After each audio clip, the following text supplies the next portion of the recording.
The LGBTQ+ movement. But what does LGBTQ+ mean? It's an acronym.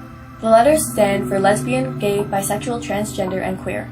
Queer was previously used against gay people, but they have reclaimed it and often use it to identify minorities in sexual and gender orientations. Some people prefer not to use queer because of the history of the word.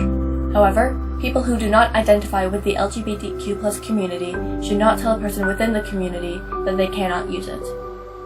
The plus is the easiest way to incorporate all the people who are part of the community but don't identify with the letters. These people don't have a letter but are still accepted as part of the community. This includes, but is not limited to, non-binary and two-spirited people. An important part of the community is gender identity.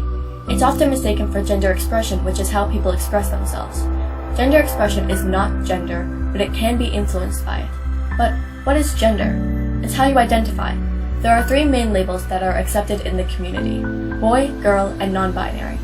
Non-binary is the only term needed for the third gender, as it means that the person does not identify as a boy or a girl, thus making it versatile for anyone who does not identify themselves with the gender binary.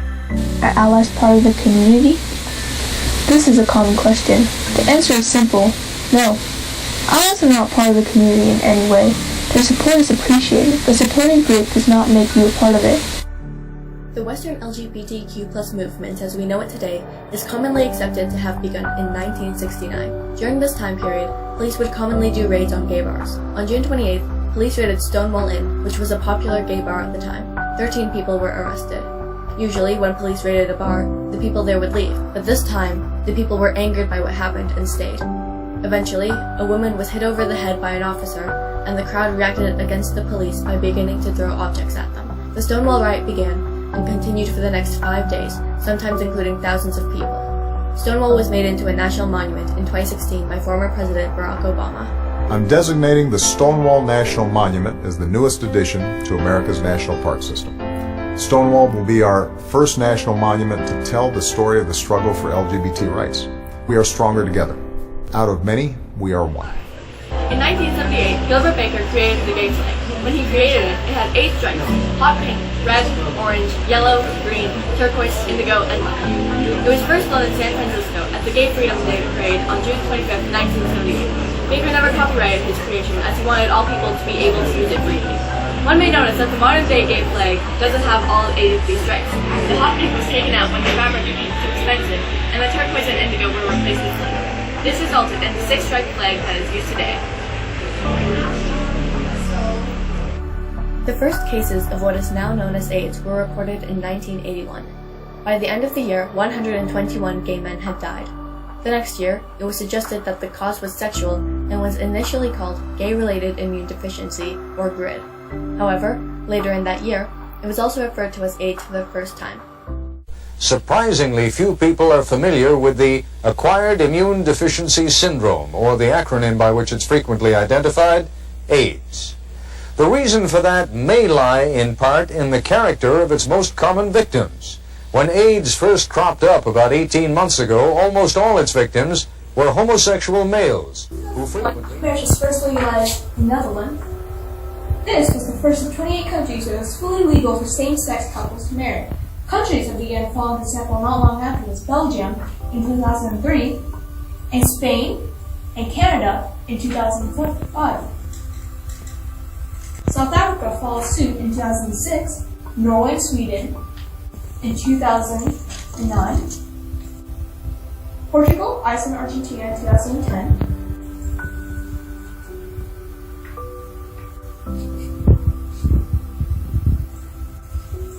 Denmark in 2012, Brazil, England, and Wales, France, Uruguay, and New Zealand, all in 2013,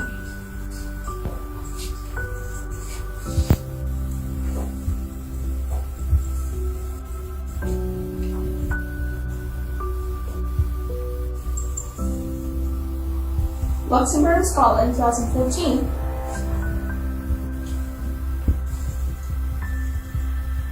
and Finland, Greenland, Ireland,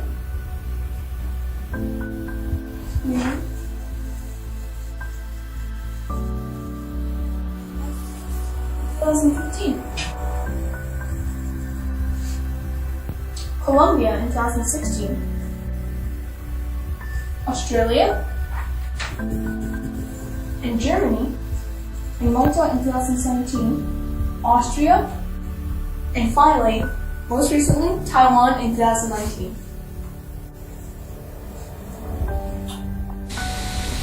According to the Canadian Constitution, discrimination against LGBTQ+ people is illegal.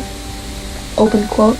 The Supreme Court of Canada held that although sexual orientation is not listed as a ground for discrimination in Section 15(1) of the Charter, it constitutes an equivalent ground on which claims of discrimination may be based. End quote. In America, there is currently a bill called the Equality Act.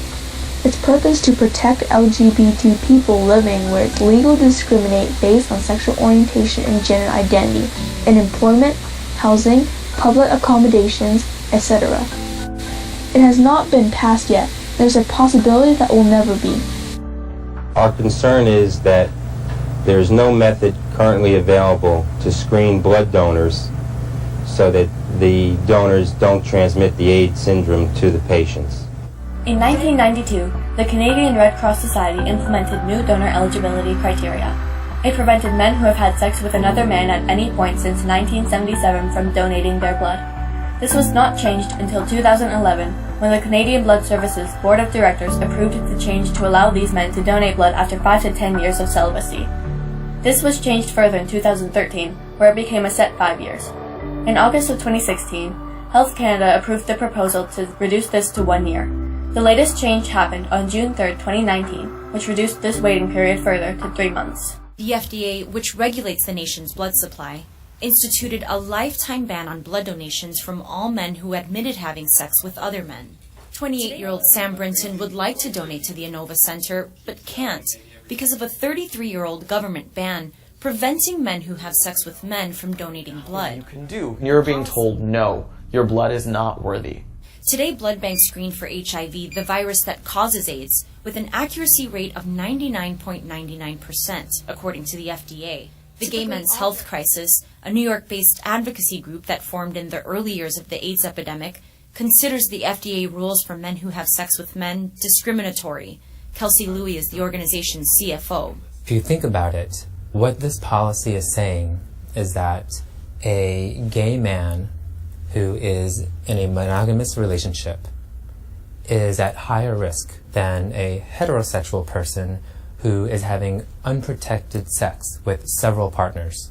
On the 31st of May, Donald Trump tweeted, "As we celebrate LGBT Pride Month and recognize the outstanding contributions LGBT people have made to our great nations, let us also stand in solidarity with many LGBT people who live in dozens of countries worldwide that punish, imprison, or even execute individuals on the basis of their sexual orientation. My administration has launched a global campaign to decriminalize homosexuality and invite all nations to join us in this effort. The Trump administration has not proven itself to be LGBT friendly. It has made laws to prevent transgender people from serving in the military, saying on Twitter that the military cannot be burdened with tremendous medical costs and disruption that transgender in the military would entail." According to data from the Defense Department provided to the House Armed Services Committee, the military has spent about $8 million on transgender care since 2016, out of $50 billion overall healthcare budget. This is less than 1% of the budget. The guidelines presented in 2017 would allow the Pentagon to disqualify people with gender dysphoria, those with a history of medical treatments associated with transgender conditions, and those who underwent reconstruction, but accept transgender-identifying individuals so long as they adhere to their biological given sex. This is extremely problematic and contradictory. To be transgender, one will have to be diagnosed with gender dysphoria. The Trump administration, therefore, cannot say that they are discriminating against transgender people by saying that they're technically still allowing transgender-identifying individuals to serve, for they ban the sole indicator of what makes a person transgender, gender dysphoria. One of the biggest events that stirred the world globally was a new law that was to be implemented, created by Brunei Sultan, establishing punishments such as stoning to death and whipping in public to people who are convicted of having consensual same-sex adultery. The law was created upon the beliefs of the Sharia law, a set of rules that is part of Islamic tradition. The UN High Commissioner, Michelle Bachelet, has called the country to revoke their plans of implementation for it infringes on international human rights laws. Adultery and homosexuality are protected by international laws against torture and death penalties. Any religion-based legislation must not violate human rights, including the rights of those belonging to the majority religion as well as of religious minorities and non-believers, Ms. Bachelet said. Human rights and faith are not opposing forces. Indeed, it is human interpretation that creates tension. It officially came into full force on April 3, 2019. On May 6, 2019, as a result of the humongous backlash, Brunei has released a change in the law, adjusting that the death penalty will no longer be imposed on homosexual adultery. However, it still infringes on human rights, for the law still allows for torture, jailing, and fines for LGBTQ+ people. Many people in present day seem to believe that the fight for LGBTQ+ rights ended with same-sex marriage being legalized. This is not the case. As long as discriminatory laws exist and are able to be passed, the fight will continue worldwide.